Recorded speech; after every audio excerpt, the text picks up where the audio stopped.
Well, you know what time it is. It's time for the weekly update, and this week we've finished the bogey milk tanker, the BMT.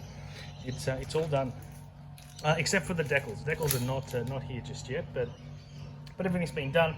It's been painted. We've got a second paint, and the yellow stripe ready to receive the decals, which down one side will say Dairy Farmers Milk down there. So silver at the top.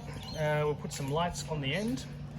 But what we did this week is we're getting ready to travel up to the New South Wales Central Coast with a club up there. It's having their birthday run, and I just pull some things apart and just make sure that things are working as they should, because the last time this was run, it was down Wollongong, sort of June long weekend. So it's been a while because we've been locked down in the coofs. So what I'd noticed is that oil was not getting into the cylinders, and I also noticed a bit of a blow by in the cylinders as well. So that's where you pull the regulator and you end up getting a little bit of steam coming up and out the exhaust. Now that just means you're wasting it.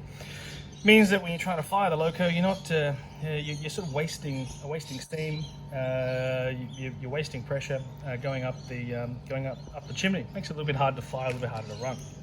But anyway, what seems like a relatively simple task is not, and this had to be pulled apart and put back together. So it is now. There's two things that took place here. The O-rings that were in there had perished, and fully dismantled, put back together. And I always notice that whenever these things are put back together, they never go as you expect.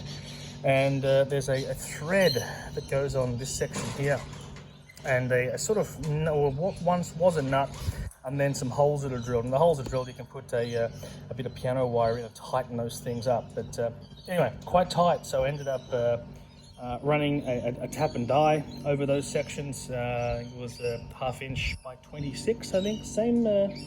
Same thread and die used on a safety valve, as it turns out. So anyway, that's been put back in, and I also gave that a little bit more travel, so it's a little bit more generous oil that's being put into the cylinders. But what that didn't do was solve our problem. So we're still getting a bit of steam blow by. And so what that means is we're going to have to pull apart the cylinders and the valves and repolish the bores that are in there with a diamond hone, and get those surfaces back. They're probably scratched and scored.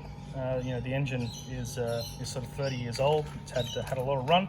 It's also had a lot of run, probably with a minimal amount of oil. So anyway, we'll pull that out. Now we won't do that until we get back from a birthday run up on the New South Wales Central Coast in 2 weeks, and we'll pull this apart before its sort of next run somewhere and give it a good clean up. Now those rings I'm not going to make myself this time. I'm going to get those professionally made.